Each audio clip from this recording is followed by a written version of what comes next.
All right. So we have some folks who are joining us today that weren't with us yesterday, but also even for folks who were with us yesterday, we want to make sure that we're doing a little bit of a learning recap. Um, Yesterday we talked about like why we canvas and we talked about what MiniVan is, but then we also talked about searches and lists, including the add, remove, and narrow functions when you're creating lists and how to use models and scores when you're creating lists. And then Kate talked to us about creating scripts, including activist codes and survey questions, linear scripts versus branched scripts, and defining and customizing our walk results.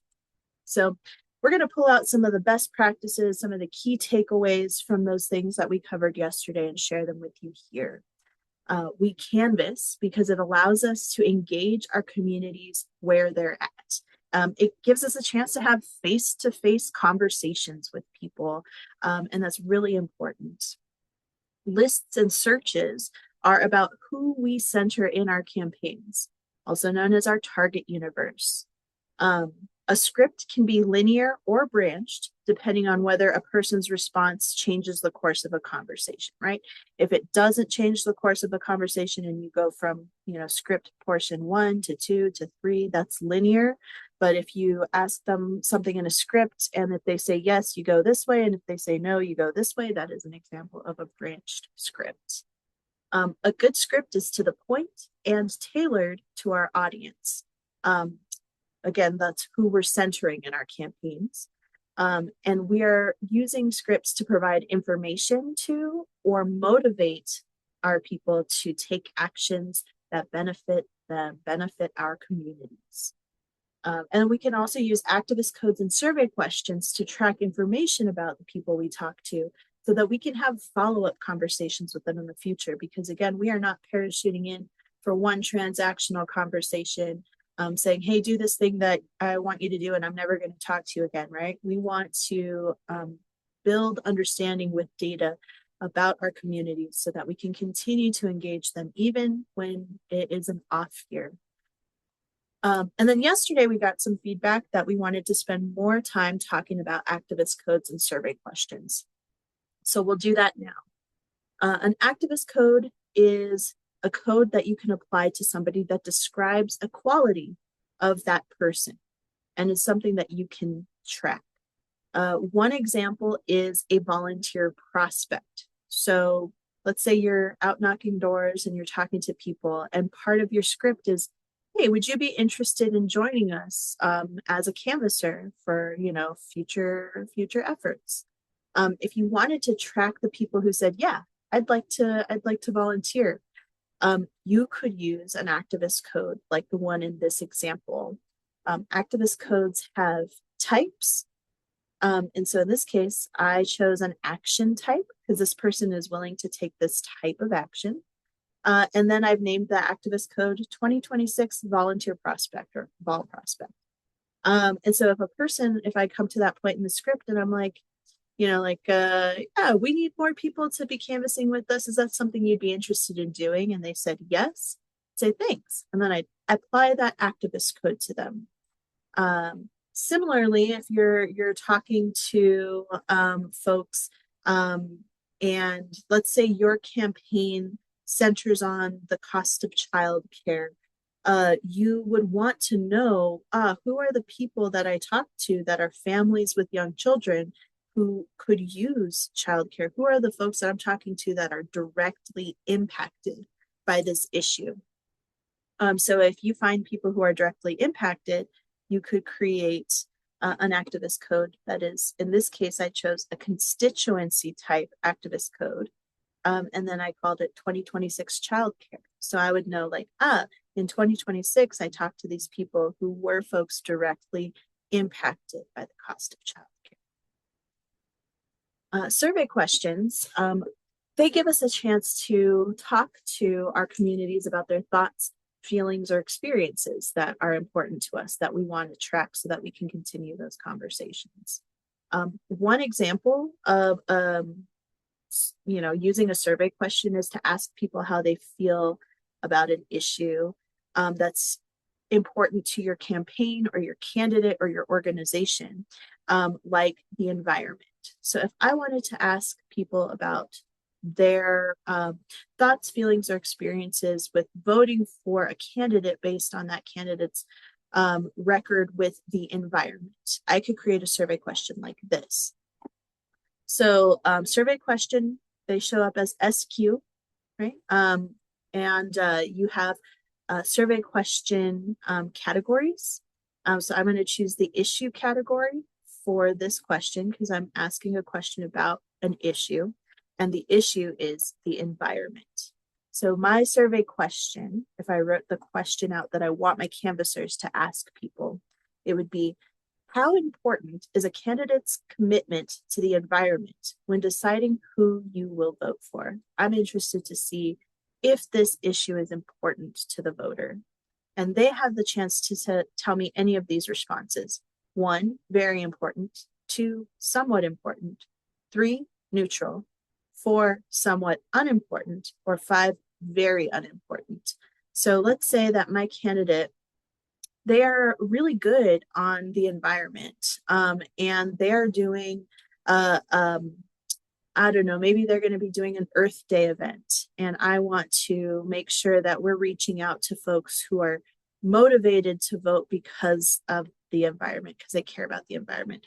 I would probably reach out to people who answered 1, 2, maybe even 3, but definitely 1 and 2 to see if they'd want to come to this event about Earth Day to hear from my candidate about the environment, because it's something that will motivate them to turn out and vote for my candidate. All right. And then let's go ahead and talk about walk results. Walk results are going to tell us what happened at each door that our canvassers knocked on.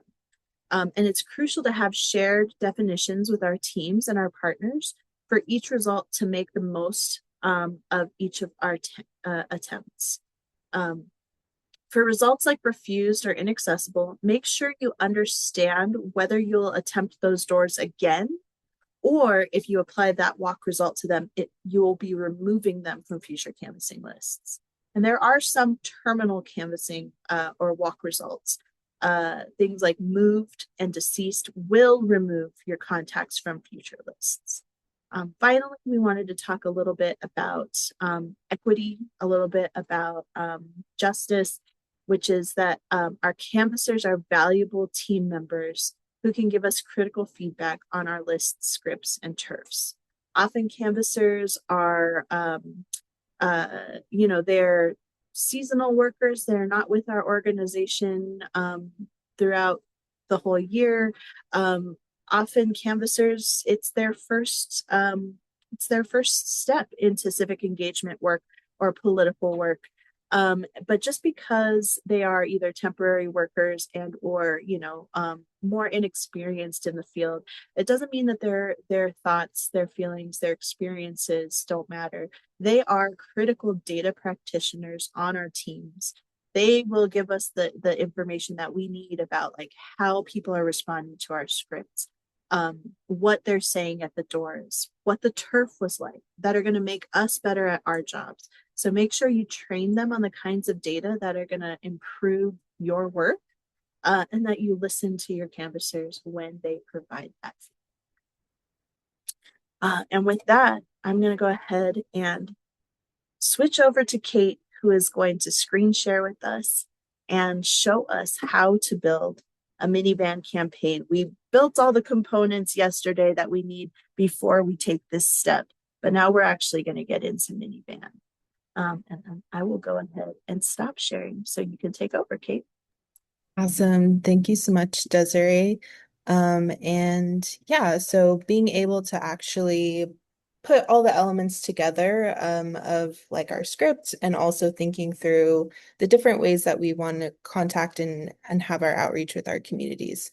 So here is the homepage of what Van will look like. And as a disclaimer, in case you don't have access, or maybe your user access is different, there sometimes may be areas on here that would not appear. But in this case, what I'm going to do is go down to this administrative menu, and underneath the minivan section, there's a few different things that you can take a look at. The first is minivan formats. So this determines what information your canvasser will see as they're canvassing about the person that they're going to on the doors. And you can also create a different format depending on the type of way that you're contacting this particular person, whether that's through like a door campaign or a phone campaign. But in this case, I'm just going to leave it as the minivan default that we already have existing here. So if I go back to home and I go to minivan, I'm going to click minivan campaigns. Okay, so the first thing that you're going to do is you're going to go over here to the right and click add new minivan campaign. I'm going to select the default minivan format and also give this an identifiable naming convention. This is particularly helpful, and this will be a common thing that comes up in today's training of making sure that you and your team are on the same page, and to ensure that there's less confusion about what this data means and what this campaign is called. So in this case, I usually like to do the year underscore the program or the campaign name. So in this case, if we're using the example from yesterday, I could put something like Able Canvas um, underscore, and then I also like to do the method of how you're contacting. So in this case, I'm going to imagine that this is a door campaign and we're going to knock on the doors. So I would put doors. And then here in the description, you can also add more information in case you need to further identify what this campaign means to your team. For contacted how, this is how everyone in your Canvas will be tagged of how they were interacted with. And so there's a lot of different options, but in this case, I'm going to do walk. But for example, let's say you were just doing a lit drop where you're just putting like a flyer on people's doors and you're not interacting. In this case, you could do lit drop. But I'm going to do walk. And then for script details, there's a few different options, but it's most likely that you'll be using the same script for everyone on your list. These other two options do require a bit more setup in Van. And if you have any questions about these in the future, you can always reach out to us. But in this case, I'm going to leave it as the default. And then I'm going to choose my script, which bear with me, our van is like almost 10 years old, so let me get the right one. Let me see. Minivan demo script. And then this note section is for if your canvassers are going to be submitting anything in the notes section during the canvas. This is where you could put like instructions to say, this is what we would want in this, which is particularly helpful if maybe there is something that isn't identifiable in your script, but you still want a way to gather that information. But in this case, I'm going to leave it blank. And then the mobilize link is if this was a canvas with volunteers and you wanted to encourage them to sign up for future events, this is where you could connect it to your mobilize, but I'm also going to leave that blank. And then auto sync is exactly what it kind of sounds like, which means that it allows for your data to automatically sync back to Van. And this saves the need to review or commit your data once your canvas is over. And it makes it a bit easier in the sense that your canvassers won't have to click the sync button as they're going through the canvas. And then, uh, yeah, so I'm going to leave this as default, and we'll also get later on into the training a bit more detail about this particular feature and also how you can ensure that your data is being reported in a way that makes sense. So I will click save. and now we're good to go. So our script is attached to our campaign, and now we're ready to go into actually cutting our turf and going on with creating the canvas.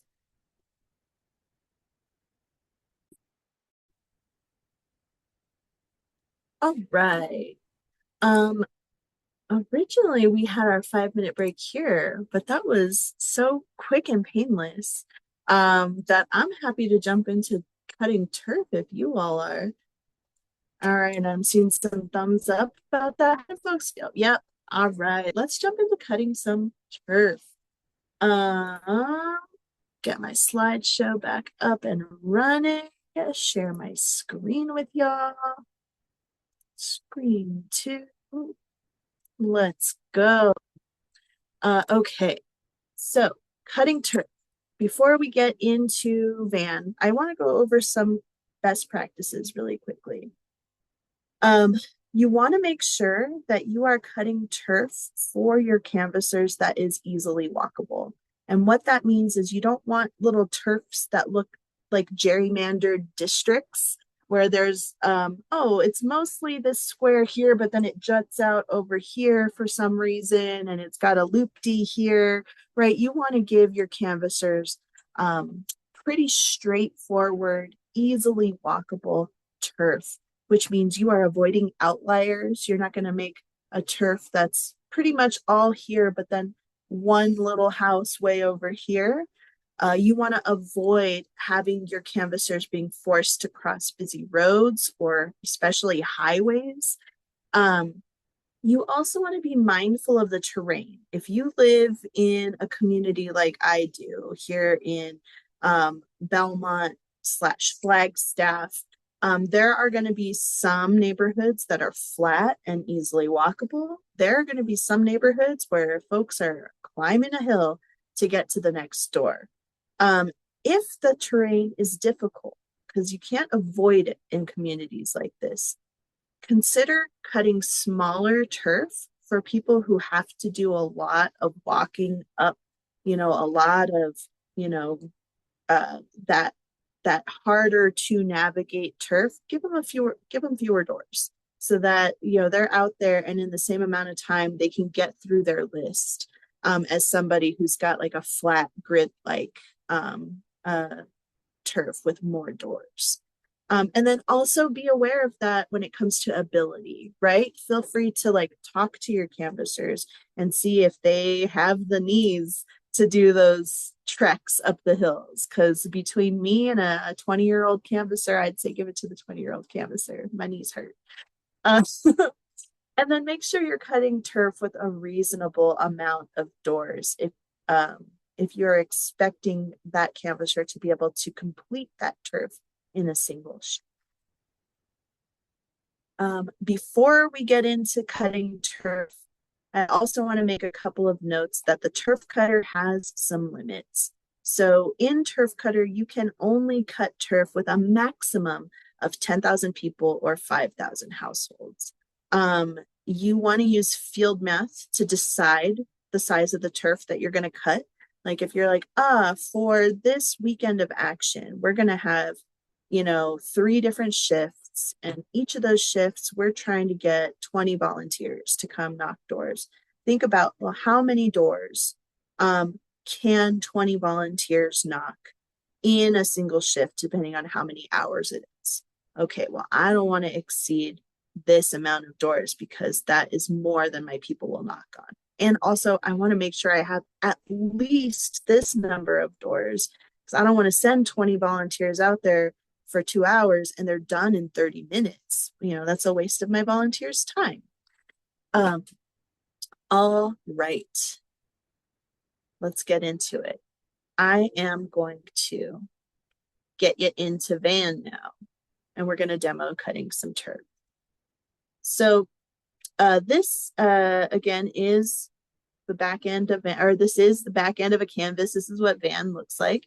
You'll see I have 2 committees here. I have EveryAction. Some of y'all might have My Campaigns. These are tools where organizations who have membership, they have specific folks that they talk to just for their organization. They might have this, but we want to make sure we are in the My Voters. If you have different tabs, make sure you are in My Voters. If you don't have different tabs, great, you're in the right place. We talked about creating searches and lists yesterday. So if I loaded my search or I loaded my list, I would pull the people I decided I wanted to talk to. And the first step is to then come to this export option, which is cut turf. This is going to export this list of people into the turf cutter. I told Kate I signed in to make sure that it didn't time me out, but it timed me out. All right, you're going to wait with me for a second while I do my two-factor authentication. And even though, two-factor authentication takes a little bit of time and can be a little bit of a hassle, it is worth it if you do not have your two-factor authentication turned on. Pro tip, turn it on, use it. If it's a slight hassle for you to log into your stuff, it is too much of a hassle for somebody who would want to be hacking you to get into your stuff. All right. So I'm going to go to my list. I'm going to export to the turf cutter. And I've already cut some turf here with this list. It is in the Belmont area. Oh, I zoomed in a little too quickly. I didn't center my Belmont area. Oh, wait. All right, hold up. I'm gonna go to my list. I'm gonna go over here because I had already cut this turf to show you something. I want to show you my turf and turf cutter. So that's what it would look like if it wasn't already cut. But we want to show you what I've already done. I'm gonna run that search. I'm gonna cut that turf.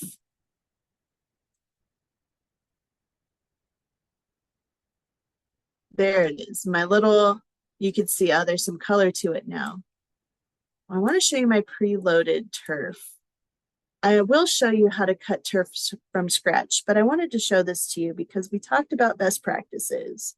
And I'd love for some of y'all to come off mute and tell me, like, what are a few things with the turf, the way it's cut, that are not best practice?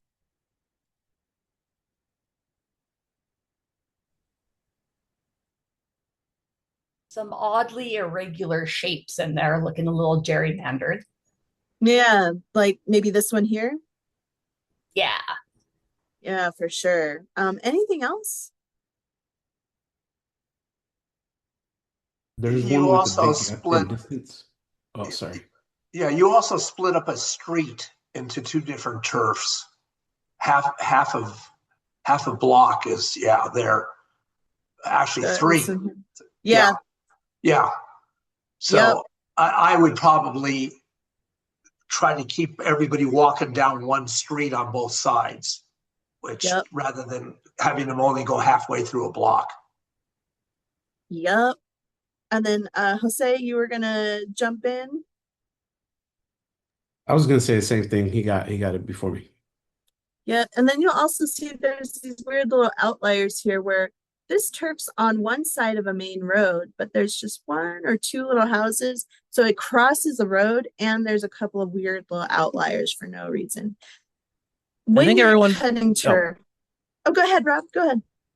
yeah, I think everybody said this, but like the red ones, I imagine being a canvasser, and you got just the four at the end, and everybody else gets like nice. You know what I mean? Yeah. And you gotta like cross like this park here to get, like, oh, I was in this neighborhood. Here are these houses here that I could have finished with, but no. Yeah, so now you know what like not good turf looks like, and we can fix this. So if you're like drawing turf and you're like, oh, I made a mistake and it looks kind of weird, it's really easy to fix your turf up. Um, for example, this turf down here that's like cut off in the middle of a neighborhood. If you're like, oh, this is not what I wanted my turf to look like, you could actually just take the corners of your turf and move them. Like, oh, I was zoomed out and my shape didn't come out the way I wanted it to. Let me fix that. It is so easy. It is so easy to come in here and just drag the corners of your shape. And now, oh, so much more. Oh, and then who are these outliers over here across the main road? I don't want them. I'm going to pull this down. I am going to make sure that my turf is just this neighborhood that one person can easily walk, that they are not crossing a main road. They don't have any weird outliers, someone else's neighborhood and somebody else's turf. Oh, that's a red one. And now turf number 4 encompasses one neighborhood. It has, 2 blocks, easily walkable. It's not crossing any main roads. It's so easy to use turf cutter to fix, to and then increase, what am I saying? Increase. To like come in here and then just adjust. That's the word I'm looking for. Adjust your turf. Like you could do that for this one here. Okay, I want these people to stick to this neighborhood here. Let me go ahead and bring this shape down. Don't need them going across, the road and talking to these outliers who should really be in the pink turf. Let me grab purple turf. And this is so satisfying. It's almost like ASMR, just to like come with these little dots and make your turf nice and geometric. Yeah, like literally this could be a concentration app. I would be so happy and relaxed at the end of the day. Like, okay, I don't want this pink turf anywhere in my blue and purple. Let me move them out of here. That helps me see blue needs one more door in here. Let's get them in here. There we go.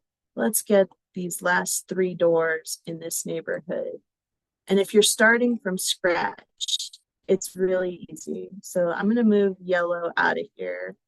I'm sure there's a way to delete these squares, but I'm not doing that right now. Can I? No. Can't right click it. Did I just make this green thing? I'm gonna undo. There we go. Here it is. No, I don't want to delete all turfs. Never mind. And there is an automatic turf cutter thingy, but I like doing it by hand. Let's say yellow's out of here. How do I create a new turf? Literally, you just click. Oh, I guess I had already clicked undo that last thing. This point here, I accidentally clicked. I'm gonna click on it again to delete it. All right, I would just click once, twice, 3 times, 4 times, and then click back on my starting square. And look at that, a brand new turf. Done, cut, right? Save and finish. And it's gonna save your turfs. And then you are going to be able to, I have this as a test folder, but you're going to be able to save, it'll show up like this. And then it'll tell you, the turf 1 that you cut, it has 151 people, 84 doors, right? And then from here, you would be able to generate list numbers and send to MiniVan. It's just, I love this tool. It's so easy. It's so fun. And it's really, really satisfying to make your lovely walkable geometric turfs. And then when you are done with it, your folks have, a canvas and it's ready to go. And unfortunately, we can't guarantee that all of y'all have access to this tool. So we don't all get to have our hands on the actual turf cutter tool today, but I feel like we got the next best thing. We are going to give y'all some time to actually break out into groups. we have a slide deck here that should be editable by all y'all. Let's see, actually, Kate is going to help us get into some breakout rooms because I didn't do that while you were sharing your screen, Kate. When you get into your breakout room, you're going to get assigned to a breakout room. You're going to come find, actually, I have it all written here. So again, the best practices are going to be in this deck for you. If you need to go back and reference them, you can. But the guidance for today is you're going to go to the yellow title page for your breakout room. So if you are in breakout room 1, you're going to go to group 1 here in the slide deck. And then this is going to be the map that you work on. And in the toolbar under the line menu, we want you to select the polyline tool. So this is the line menu. You're going to select the polyline tool. And then you're going to use the polyline tool the same way you would use the turf cutter to create the boundaries of your turf. Again, you click to create points in the outline of your turf. When you connect the end of your line to the first point, it's going to create a shape for you. For this one, we have to do a little bit of tweaking where we're going to change the fill to transparent. And then we're going to make sure that we change the border line of our shape so that it looks like it looks in the turf cutter. And we'll probably want to increase the weight a little bit. And don't worry, I am going to show you right now what I'm talking about. So y'all are going to have a map here, and we're going to ask you to cut some turf. You will come up here to the line menu, select polyline, make 1 point, 2 point, 3 point, 4 point, and then connect it back to your first point. And it's going to create a shape for you. You'll come up here to the bucket to change the fill color of your shape. Change it to transparent so you can see your dots. And then the lines are really small to begin with. So I would change the weight to 2 or 3 pixels, let's say 3. And then you get to change the different colors because each turf will have a different color when you use turf cutter. You just randomly choose, all right, this one's going to be red. And there you go. I have cut a turf. Very similar to turf cutter, but not as fun as far as like the functionality.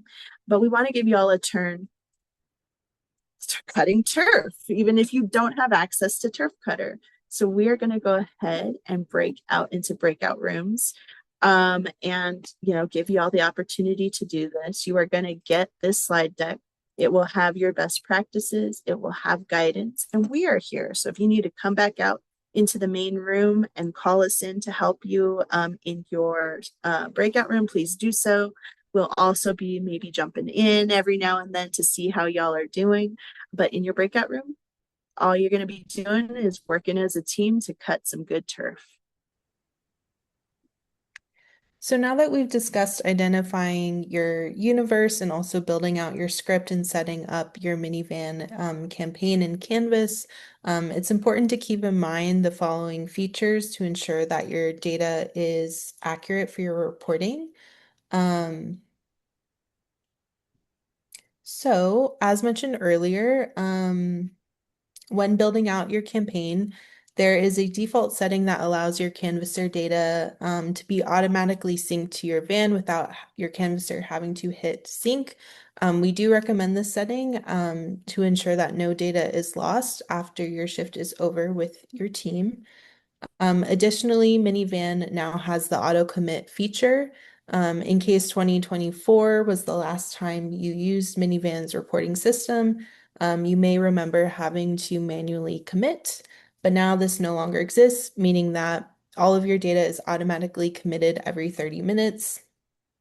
This data can also be viewed in the MiniVan activity report, which we'll show in just a second, but this allows you to do live quality control or QC and to debrief with your canvassers at the end of each shift based off of their results. If you take anything from this slide, it is this last point, which is going to be a common theme throughout when we go into our exercise. But it is to use shared common language from the beginning to prevent the need for data rollbacks. Your results and what they mean are only as effective as the prep work that you do with your team. The next slide. So here's an example of what the MiniVan activity report looks like. As you can see in the blue in the top left, you can edit the filters to toggle to see a specific canvasser or list. You can also access more detailed information on who each canvasser contacted by clicking the blue numbers under attempt right there. This, and then in the next slide, in the upper right portion of this page, you can also select various report actions.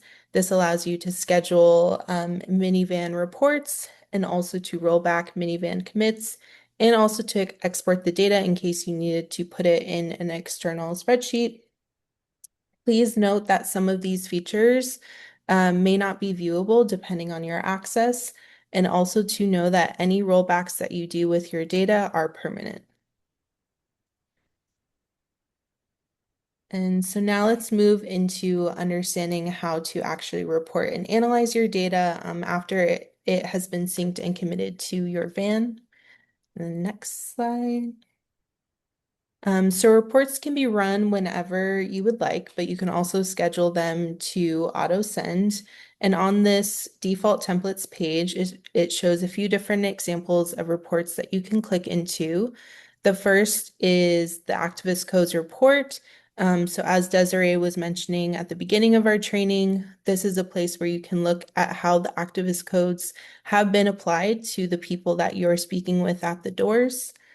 And then there's also various other contact history reports that you can find more detailed information of how you're interacting with people, and also that MiniVan activity report that we just mentioned. And then in the next slide, once you click into, on the left, the counts and crosstabs, this goes into this page, which shows the return count of voters by a combination of various data points that you may be interested in looking into, such as survey questions, activist codes, and also demographics. So in this example, let's say that I want to understand how the age group of 18 to 24 votes in the general election. Here I could select the age and comparing it to how the percentage of how they vote. And this is where I could see that information very quickly. Here you can also toggle depending on the needs of what you want to see, and you can compare canvassing data with the demographics that is available to you in your voter file. And the next slide. So the option directly below counts and crosstabs is the Canvas results page. This allows you to view all Canvas activity by team or location, as well as data on survey question responses during your Canvas and results depending on the time of day or day of the week. A pro tip is if once you click into these reports, anything that is in blue is clickable, meaning that there's more detailed information there. So for example, let's say you're looking at Canvas results in your county. You could click on the county name and it will break it down by precinct. And then in this slide, so this is in most instances of Van and Smart Van, there is a voter contact menu dashboard that looks like this. And from here, you can look at your lists and also track your Canvas activity and or if you maybe have phone banks running, it's a great place to see kind of everything from that high level view. Cool. And then we'll move into quality control. So essentially what quality control is to make sure that your data looks accurate when you're looking at your reporting. So a few questions you could ask are, do the contact rates look like they are in a normal range? Meaning, do the timestamps make sense in your results? It also is looking at the response rates depending on your survey questions and also anything that you may notice in your reporting. Another key point too is, does the hard data, the quantitative numbers that you're seeing in your dashboard, do they compare to the soft reports meaning the anecdotal information shared by your team. Do these correlate? And this is how you can sort of have this as a built-in process when you're looking at your reporting. And now we'll go into actually practicing how to do quality control. So in the upper right corner of the activity report, you can select various report actions. This allows you to schedule MiniVan reports or roll back any data, and also export your data if needed. Please note that some of these features may not be viewable depending on your access, and also to know that any rollbacks that you do on MiniVan are permanent. So it goes back to making sure that you're on the same page in terms of what your data means and that your canvassers are aligned in that way and understand as well. Okay, so let's move into understanding how to report and analyze your data after it has been synced and committed. And then the next, okay, so here is the report manager page. This allows you to not only track your Canvas efforts, but also to inform your overall campaign. These reports can be run whenever you would like, but you can also schedule them to auto send. This includes default templates that you can use, such as the active, or go back to the, actually, yes, this slide. So the activist codes report, as Desiree defined earlier, of what activist codes are. This is where you can view how they actually have been applied to voters that you are interacting with, and also depending on how your script is maybe tagging them. Okay, now the next slide. So on the left, when you're looking at the report manager, you can click into this section, which is called the counts and crosstabs. This shows a return of voters by a combination of whatever data that you would want to look at, but it includes things like survey questions, activist codes, and also demographics like shown here of age and whether or not a person voted in the general election. This is particularly useful if you're looking to compare multiple data points.